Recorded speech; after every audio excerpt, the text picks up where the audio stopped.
person is always in a constant state of threat. They don't feel safe, they don't feel loved, they question their worthiness, and if they're enough. And that impacts how they show up for their families, how they work towards their goal if they believe that they work towards their goal. Oftentimes, when we think about sexual abuse victims, we think about the persons who are alcoholics, we think about the persons who don't want to do anything.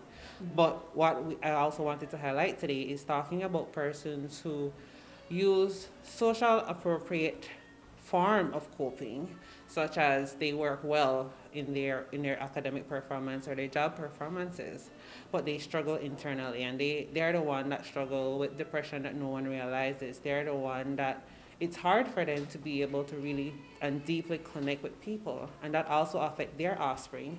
And so now we have a generation of dysfunctional family because there are so many hurts, and even though their offspring may not have experienced this sexual violence for themselves, they still feel the impact of it. A lot of time people talk about anxiety. They don't want to experience their emotions because it's intense, right? And sometimes there's a feeling of numbness where they don't have feelings. And it's always difficult, and regardless of the age. So whether you were harmed when you were young, when you were an adult, as you age, that continue to linger, right? And so I would always recommend people to get the therapy, get the healing process.